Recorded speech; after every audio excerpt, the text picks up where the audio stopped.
السلام علیکم۔ میں امید کرتی ہوں آپ سب خوش باش اور خیر و عافیت سے ہوں گے۔ جیسا کہ آپ جانتے ہیں کہ میں ہارر سٹوریز کی ویڈیوز بناتی ہوں۔ اگر میری ویڈیوز پسند آئے تو سبسکرائب، لائک اور کمنٹ ضرور کریں اور چینل کو گرو کرنے میں میرا ساتھ دیں۔ شکریہ۔ چلتے ہیں کہانی کی طرف۔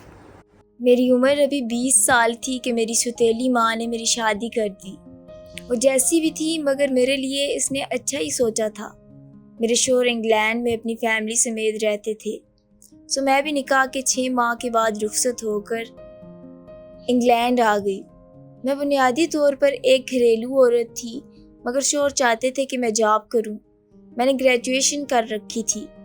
مزید کچھ کورسز کرنے کے بعد مجھے ایک اسکول میں نوکری مل گئی۔ دن پرسکون انداز میں گزرنے لگے۔ دیکھتے ہی دیکھتے اللہ نے مجھے 2 بچوں سے نواز دیا۔ میری ساس گھر پہ ہی ہوتی تھی اور بچوں کی دیکھ بھال بآسانی کر لیتی تھی۔ بڑی بیٹی ہانیہ 4 سال کی اور چھوٹی بیٹی شائنہ 6 ماہ کی ہوئی تھی۔ انہی دنوں میری ساس کی طبیعت خراب رہنے لگی مگر وہ ظاہر نہ ہونے دیتی تھی۔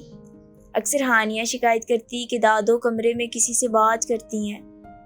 میں اس کو چپ کروا دیتی کہ فون پہ بات کر رہی ہوں گی۔ وقت گزرتا گیا اور میری چھوٹی بیٹی 2 سال کی ہو گئی۔ ان دنوں ساس بے حد بیمار ہو گئی، حتیٰ کہ وہ کسی سے بات کرنا بھی چھوڑ۔ میں اس صورتحال سے کافی پریشان تھی۔ ڈاکٹرز نے ان کو اسپتال میں داخل کر لیا۔ میں نے اسکول سے چھٹیاں لے لی اور گھر اور بچوں کے ساتھ ساس کا بھی خیال رکھنے لگی مگر وہ نہ بچ سکیں اور ایک شام خاموشی سے اس دنیا کو چھوڑ گئیں۔ مرنے سے 1 دن پہلے انہوں نے مجھے پاس بلایا اور اشارے سے قریب آنے کو کہا۔ میں نے ان کے منہ کے قریب جا کر سنا تو بولی، یہاں سے چلے جاؤ، یہاں مت رہنا۔ ان کی آواز میں نے جانے کیا تھا کہ میں لرز کر رہ گئی۔ شور سے ذکر کیا تو بولے، اسپتال سے جانے کا کہتی ہوں گی۔ ان کو اسپتال اور دوائیوں سے بہت الرجی تھی، اس لیے میں بھی یہی سمجھ بیٹھی مگر میں نہیں جانتی تھی کہ وہ ہم سے کیا کہنا چاہتی ہیں۔ اگلے دن ان کی موت سے ہمارا گھر کا گھر افسردہ ہو گیا۔ 1 ماہ ان کو پاکستان لانے اور تدفین وغیرہ میں لگ گیا۔ واپس گھر پہنچے تو نوکری کی فکر ہوئی۔ شوہر سے بات کی کہ نوکری چھوڑ دی جائے تو وہ بولے، اب بچے بڑے ہو رہے ہیں، اسکول میں تم ہوگی تو ان کی فکر نہیں ہوگی۔ میں بھی سوچ میں پڑ گئی۔ ہانیہ تو میرے ساتھ اسکول جاتی تھی مگر شائنہ ابھی چھوٹی تھی، اس لیے ڈے کیئر کا انتظام بھی نہیں کیا تھا۔ پڑوسن ایک اچھی عورت تھی، اس کے پاس چھوڑ کر میں پہلے دن اسکول گئی۔ طویل غیر حاضری کے بعد کام کا لوڈ تھا۔ آتے آتے شام کے 4 بج گئے۔ بھاگم بھاگ بڑی بیٹی کو لیے پڑوسن کے پاس آئی، دیکھا تو شائنہ سو رہی تھی۔ بہت شکریہ ادا کیا۔ پڑوسن نے چائے پہ روک لیا۔ چائے کی طلب بھی تھی سو میں بیٹھ گئی۔ اس کا نام سارا تھا اور وہ بھی مسلم تھی۔ اس کے 2 بیٹے تھے جو اسکول جاتے تھے۔ سارا نے بیبی سیٹر کی تجویز دی۔ وہ کمپنی کو جانتی تھی جہاں سے بیبی سیٹر کی خدمات حاصل کی جا سکتی تھیں۔ اندھا کیا چاہے 2 آنکھیں، میں نے فوراً رابطہ نمبر لیا۔